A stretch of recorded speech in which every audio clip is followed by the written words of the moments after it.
Alrighty, we are back with Catalyst by Lisa Beerson, Chapter 9.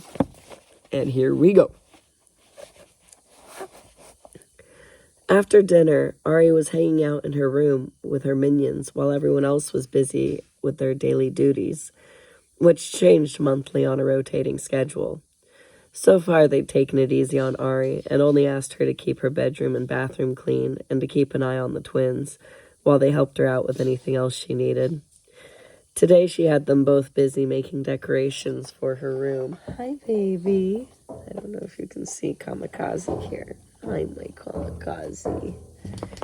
My sweet baby. Oh, my sweet girl. I love us.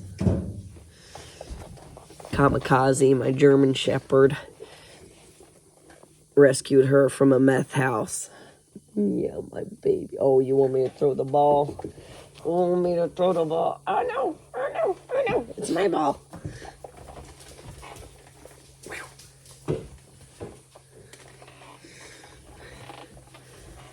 Alrighty. She was a right mess when I first got her. Whew. I've got lots of scars from her rehabilitation process. Including, I don't know if you could see. Oh, no, you can't see. No, can't see. Okay, whatever. Today she had them both busy making decorations for her room while they listened to a mix of music that Ari had downloaded onto her laptop. Skylar was alternating between creating strange, colorful, abstract doodles and drawing various illustrations of every kind of animal she could think of to adorn Ari's walls.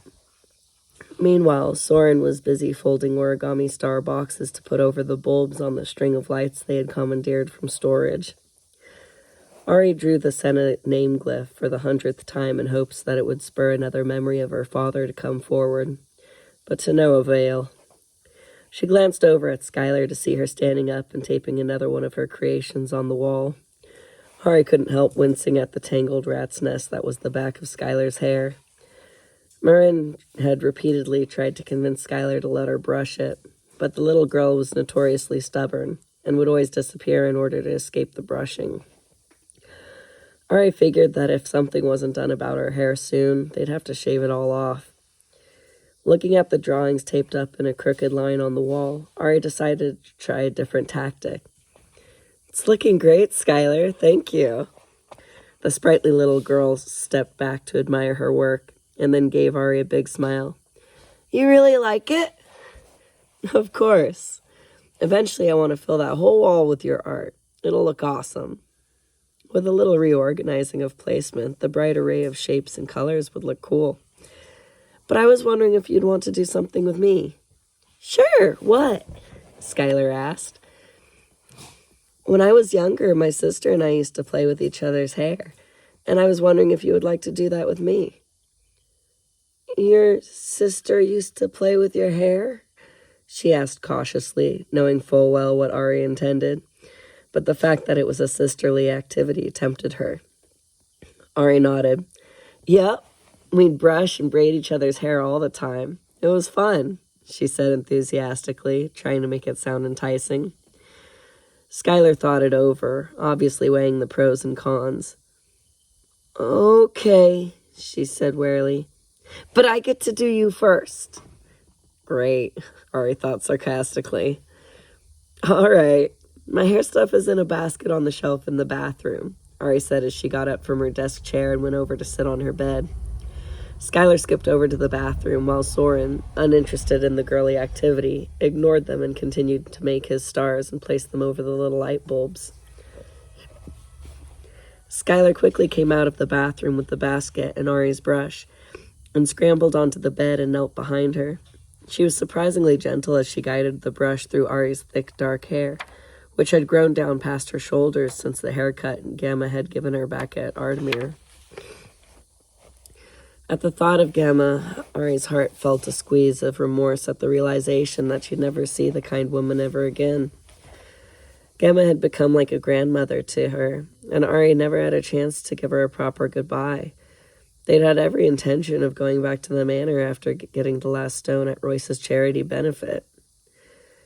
Soren's pale blonde head popped up, and he looked over at her questioningly, probably picking up on her remorse.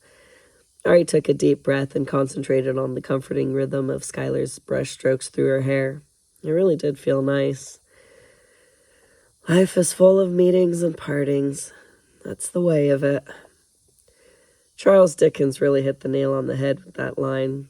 Ari's whole life was nothing but meetings and partings, but there was no use pining for things that could never be. The only thing she could do was cherish the good memories and learn from the bad. She smiled reassuringly at Soren, and he went back to folding. After about 3 minutes of brushing, Skylar was already bored. "Can I put your hair in a ponytail?" she asked while looking through the basket for a hair tie. "Sure," Ari said, feeling brave. Skylar bounced with joy and then proceeded to comb and pull Ari's hair up into a sloppy ponytail on the top of her head that leaned precariously to the right. When she was done, Skylar stood up and started jumping on the bed. "What do you think, Soren? Doesn't Ari look beautimous?" Soren glanced up and couldn't help giggling. "That good, huh?" Ari asked with a grin. Then she turned back and started tickling Skylar until she flopped down on the bed with squeals of laughter. "All right, minion, your turn," Ari declared. "Can you get the detangler spray from the bathroom, Soren? It's the blue bottle." He immediately ran into the bathroom and came out with the correct one. Ari situated Skylar in front of her and began the process of untangling the crazy mess, while trying not to hurt her. After 20 minutes of slow, painstaking work, Ari was finally able to get the brush to smoothly glide through Skylar's hair. "Would you like me to braid it for you?" Ari asked while running her fingers gently through it.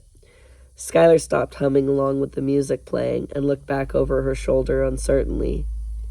"I don't know," she wavered. "It'll look good, I promise," Ari assured her.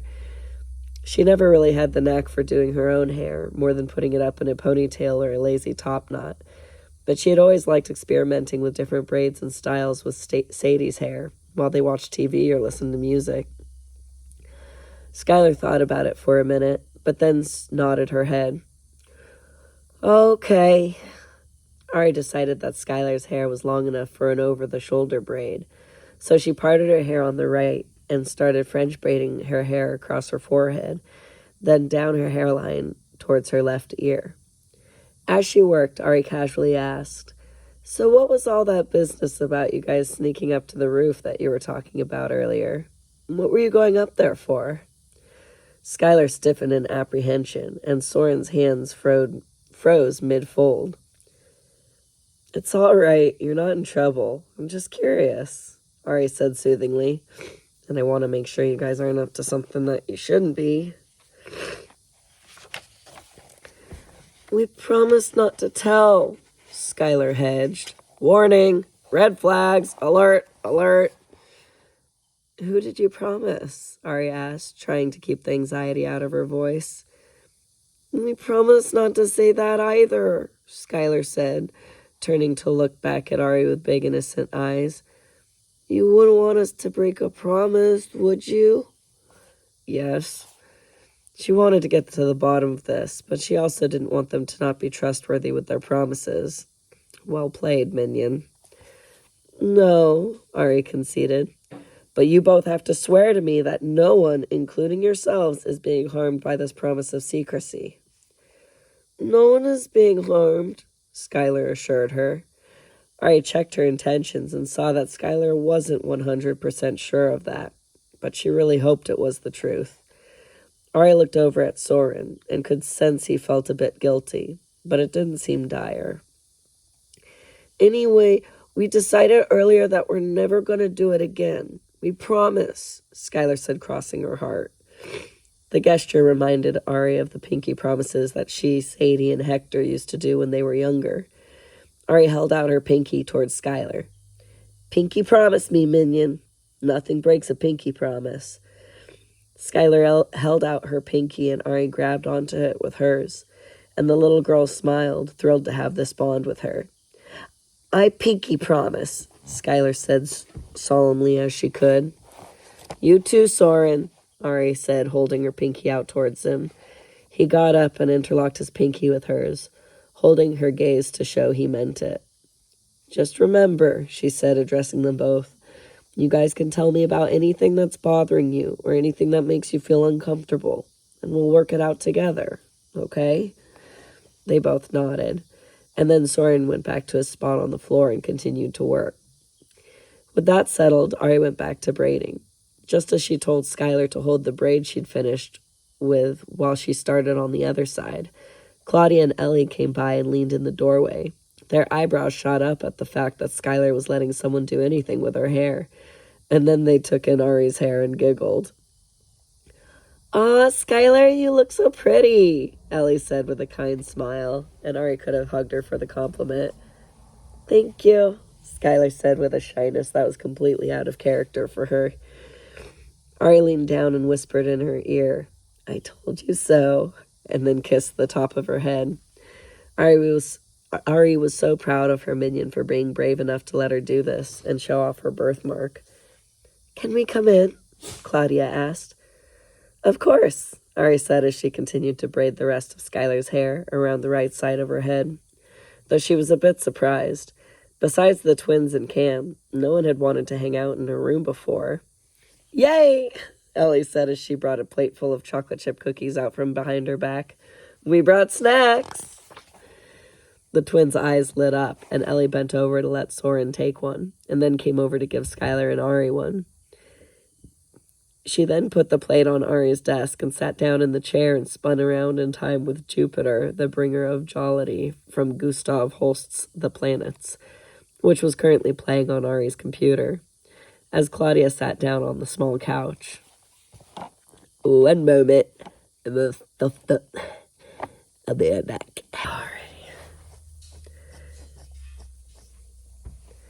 "Thank you, Ellie. These are delicious," Ari said after she practically inhaled it, and then went back to braiding. "You're welcome. It's a family recipe," she said, and then took one for herself. Ellie was a beautiful mixture of her parents. She had Nina's delicate features, though she was curvier than Nina's tiny gymnast physique, and had Corey's coloring, with a little bit of his height. She was only a year or so older than Ari, and she had a wonderful fashion sense, always keeping up on the latest trends. Ari liked her bubbly and sassy personality. Ellie was always nice to everyone, except her little brother, Taika. He knew exactly how to push her buttons, and they were always bickering with each other. Claudia sat forward on the couch, looking a bit unsure, like she had something on her mind. Ari, I wanted to ask you about something." "Okay." Ari took the braid from Skylar's hand and brought the two braids together, blending them and the rest of her hair into one large braid that would rest on her shoulder. "Well, I was wondering how you would define your relationship with Cam.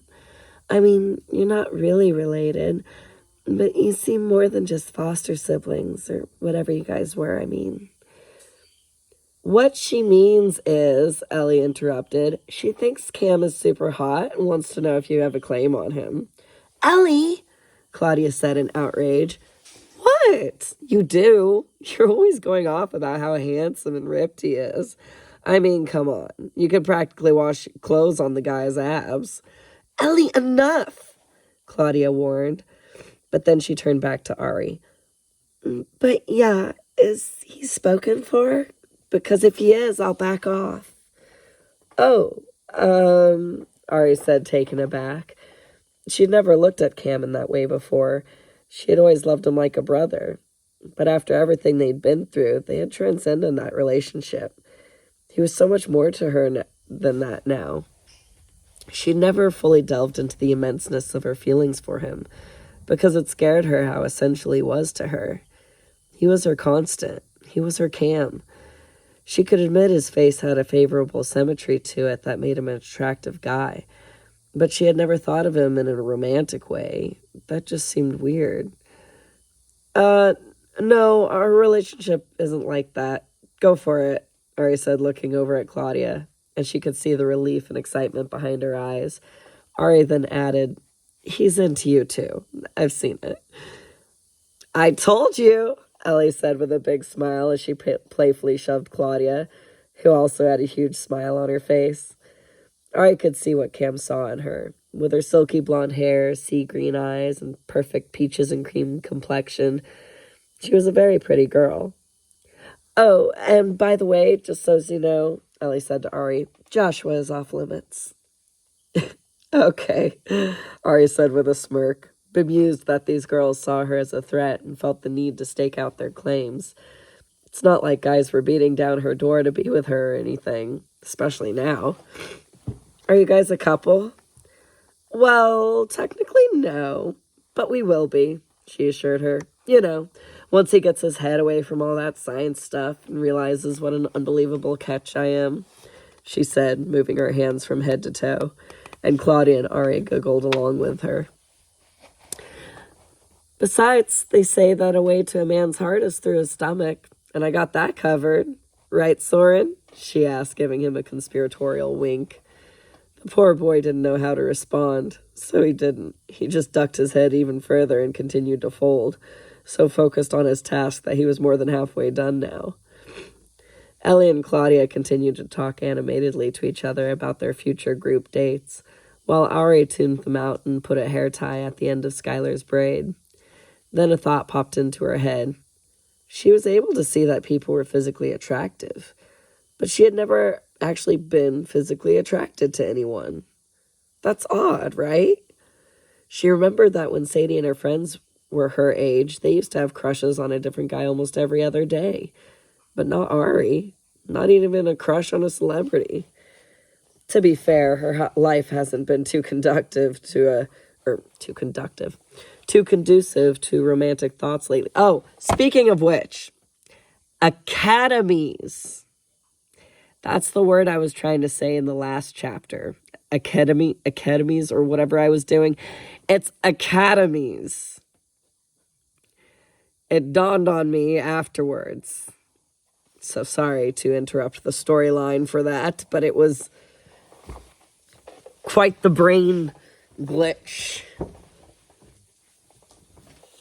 Got me all out of my mind.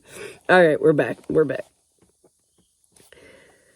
To be fair, her life hasn't been too conducive to romantic thoughts lately. She'd had other more important life or death issues on her mind. But then another thought occurred to her. Could the fact that I'm an impossible hybrid make me asexual? There was no one else like her in the universe. She wasn't even supposed to exist. So why would she have the inborn instinct to reproduce? It was the only thing that made sense to her. She was in the prime overactive hormone phase of her life, and she couldn't even imagine wanting to kiss anyone romantically, boy, girl, or anything else in between. The feelings and impulses just weren't there. Her feelings towards other people were always only platonic. Her heart broke. Ari had always eventually wanted to find romantic love. She wanted to feel the dizzy, tingly excitement that would fill her up and make her feel like she was walking on air, that Sadie had told her falling in love was like. She wanted to have someone love her absolutely like her dad loved her mom. Even after almost 40 years of marriage, he still looked at her like she was the most beautiful woman in the world. Even after everything they had been through, they were still best friends and could laugh with each other. Ari had always pictured herself having a relationship like that. She wanted someone to hold her hand and walk beside her into old age. But the crux of the matter was, even if she wasn't hopelessly asexual, everyone on Earth aged 10 times faster than her. She would eventually have to jump from identity to identity like Kayla's had to do, so she wouldn't be found out. Even if the suits hadn't come after me in Savannah, I would have had to leave my family behind anyway when people started noticing I stopped aging. I'm doomed to be alone. Even after knowing and accepting she wasn't human, she'd always still felt like one. But now, with this, Ari was trying her best not to burst out crying in front of everyone for no apparent reason and embarrass herself. Then she felt little arms wrap around her. She looked down to see Soren hugging her. He must have picked up on her sadness and knew that she needed comfort. Her heart swelled with gratitude for him. She brought her arm around him and leaned down and kissed the top of his cherubic head and whispered, "Thanks, little man. I really needed that." Then she hugged both her minions to her. Suck it up and adapt. Even if she never experienced romantic love, she still had other kinds of love to enjoy and give others. And even though people will inevitably file through her life, she will cherish their memories and their roles in making her who she is. And that will have to be enough. Cam and Joshua ambled down the walkway in the midst of the conversation, then stopped to lean in the open doorway. "There you guys are," Cam said with a big grin, looking in at all of them. His eyes stopped on Skylar, and he did a dramatic double take. "Who swapped Mopsy with this beautiful princess I see before me?" he asked in an astonished tone. Then he dramatically dropped to his knees in front of her, taking her hand in his, and gave her a gentle peck on her knuckles like Prince Charming. "Who is also obviously very intelligent and has a lot to offer this world besides her incredible beauty." Skylar giggled, basking in his attention, and loving every second of it. The little girl was beaming, and Ari never loved Cam more. He glanced up and gave Ari a quick wink, and then he took in her messy, lopsided ponytail and grinned. "Stellar hairstyle, Pipes. Who created that masterpiece?" "I did," Skylar chirped. "I can do yours too if you want." "Heck yeah," he said enthusiastically, and then plopped down on the floor and leaned against Ari's bed. Skylar started running her little fingers through the longer strands of hair on top of his head, deciding what to do. Joshua came in, and Claudia moved over on the couch to force him to sit on the side next to where Ellie was sitting in the desk chair. As soon as he sat down, Ellie grabbed a cookie and tossed it to Cam, who grabbed it out of the air from his position on the floor and took a big bite with a self-satisfied smirk. "Thanks, Ellie. I give it 5 stars, he said between bites. She nodded, and then brought the whole plate practically right under Joshua's nose, and he jerked back in surprise. "Here, Josh, take as many as you want," she said with a flirty smile. Claudia and Ari had to keep themselves from laughing after they quickly glanced knowingly at each other. Thanks, I'll just have one for now," Joshua said, not sure how to take Ellie's overt attention. Just then, Taika burst into the room in exasperation. "There you are, Ellie. Thanks for dishing out a dish duty. I had to finish the whole thing by myself, and Dad wouldn't let me leave until every last dish was clean." "Whatever, dork. Stop whining. All you had to do was rinse them off before shoving them into the dishwasher. It's not like you had to polish them one by one with a toothbrush," she said while giving him the stink eye. "Besides, it's no less than you deserve." "For what?" he asked, baffled. "You know what you did." "No, I obviously don't," he said, motioning to his head in a gesture to mean he had no clue. "So stop being a hormone harpy for a minute and just tell me like a normal person." She just arched her eyebrow and stared him down, and then said the single word, "Shampoo?" Everyone could see the moment it dawned on him. Yeah," he said with a grin and then busted out laughing. Ellie just continued to give him a death stare. "What did he do?" Claudia asked. "This evil jerk," Ellie said, motioning to Taika with disgust, "put icy hot muscle cream in my shampoo." She turned back to him. "It could have gotten into my eyes, dillweed. My scalp was on fire." "You didn't," Cam said in disbelief and a little awe at the kid's nerve. He and Joshua were trying their best not to laugh, for Ellie's sake. "That's ballsy, man." "Thanks," Taika said with a glint of pride. Then he turned back to Ellie. "But that was like 2 months ago." "Women are like elephants, Ty," Joshua said. Ellie turned to him aghast. "Are you calling me fat?" "What?" No, Joshua said, trying to backpedal when he realized his mistake. "Women never forget, just like elephants."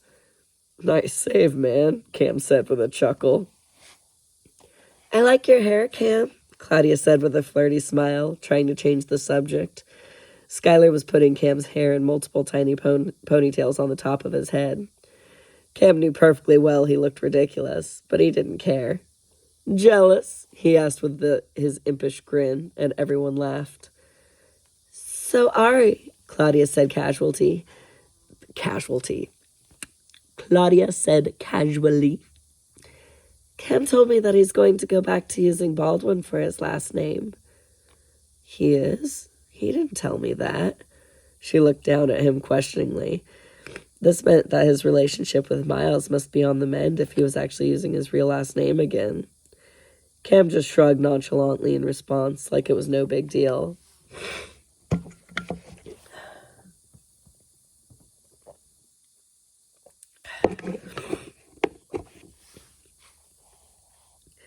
And I was wondering if you had picked out anything out yet. I mean, this is your chance to have any name you want, Claudia said in a way that made it sound like it was something exciting, instead of a slap-in-the-face reminder that she didn't belong to a family. I don't know, Ari said, stalling for time. Maybe moniker? She joked, deciding to keep it light. Everyone chuckled except for the twins and Ellie, who looked like she was thinking it over. I don't know. It kind of sounds like a British person trying to say Monica. Cam made a swooping motion with his hand to signify the joke had gone right over her head, and everyone laughed. What? Ellie asked, baffled. You're so dumb sometimes, Ellie, Taika admonished. Moniker is a word that means name. So she basically just said she wanted her new last name to be name. God, you're so dense. Shut up, she said defensively, obviously hated being schooled by her younger brother. I knew she was joking. I was joking too, but you ruined it, so good job. How about Stottle? Joshua tossed out, trying to steer the conversation back on course. Ari grinned. So I can be Ari Stottle? Nice, she said with a sarcastic smirk. Or maybe you could go with thematic, Cam suggested with a chuckle, so you can be arithmetic. Ari gave him a disappointed boo. You should go with something badass, like Widowmaker or Striker or Danger, Taika suggested. Can't be Danger, Cam said with a shake of his head. Why not? Taika asked. Because that's her middle name, he said with a grin. But Ari mocked. You could always go outside the box, like that guy who changed his name to Meta World Peace, Ellie suggested. Or maybe something literary, like Pendragon, said Joshua. Or Poppins, said Claudia. Or Potter, said Taika. Pajamas! Skylar blurted out, wanting to feel part of the conversation. But when everyone looked at her like she was crazy, she immediately regretted saying anything. I thought we were saying P words, she mumbled. Cam suddenly sat up. Yes, Ari pajamas. No, Taika said. Ari danger pajamas. Everyone cracked up, but before Ari was stuck with that unfortunate name, she hurriedly interjected. As awesome as that is, I think I'm just gonna go with Ari for now. I don't absolutely need a last name anyway. Ooh, like Rihanna or Beyonce, Ellie said brightly. Boo! Ari Danger Pajamas, Cam insisted. Ari stuck her tongue out at him. Only if you change your name to Cam Peril Pants, she said, and everyone laughed. I don't hate it, he said with a shrug, as if he was actually considering it. Ari looked around at everyone having a good time, and she was amazed that her room had become a hangout space. It felt strange. She'd never been popular before, but all the kids were there except two. Hey, should we invite Val and Navarro in here? She asked no one in particular. She didn't want the two of them to feel left out. Ellie answered readily. They're at the Knock helping Randall with the weekly inventory. They probably wouldn't want to hang out with us anyway. Well, Elvira might, but definitely not Val. She's too cool for us. She spun in the desk chair back towards Ari's desk for another cookie, but then noticed something. Hey, what's this? She asked, picking up Ari's blue stone pendant and holding it up by the broken chain. My necklace. I don't wear it anymore because the chain broke and it got cracked in the blast, Ari said numbly, and she felt Cam's hand squeeze her left foot in reassurance. I can fix the chain for you, Ari, Joshua volunteered. She nodded at him. Thanks. I don't know, Ellie said contemplatively. I kind of like the cracks. I think they make it more interesting. She let it spin around on the end of the chain. In fact, she said, turning off the desk lamp, she asked Claudia to turn off the rest of the lights, who immediately hopped up to flip the light switch. The sun had already dipped below the tree line, so the room was shrouded in shadow. Ari felt Soren's apprehension a second before he scooted up onto her lap and grabbed her hands to wrap her arms around him. Okay, watch this, Ellie said, and then a small, bright spark of light appeared floating above her palm behind the stone, and the cracks refracted the light and made the room illuminate in differing shades of blue, like they were underwater. Somehow the makeup of the stone caused it to refract way more light than a normal jewel would have. Everyone let out sounds of amazement as the light show swirled around them with the movement of the spinning stone. Whoa, Cam said as Skylar jumped over him off the bed and started twirling around in the middle of the room, dancing to the music and the light. Hey, Taika, can you make it levitate? Cam asked. Nah, he said disappointingly.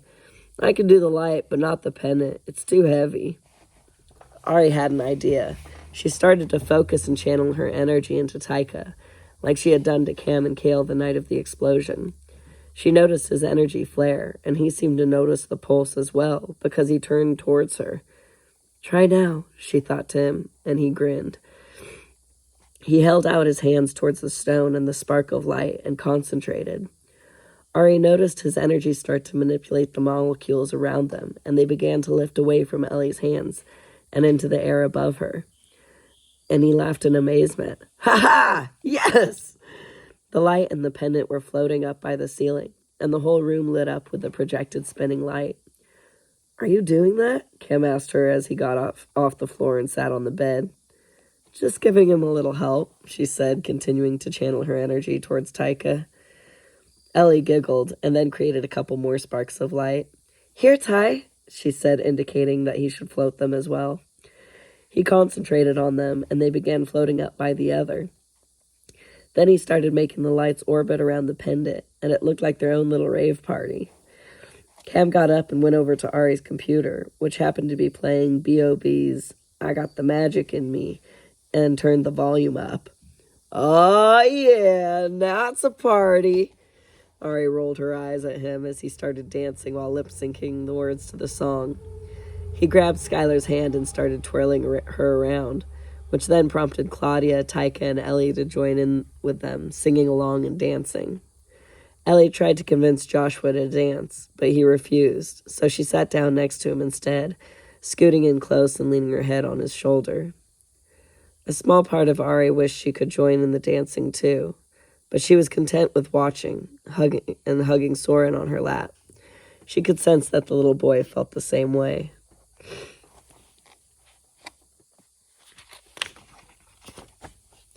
And that is the end of chapter 9. Whoop, whoop. I'll be taking a break and probably moving on to chapter. I'll be taking a break and then moving on to chapter 10. Peace.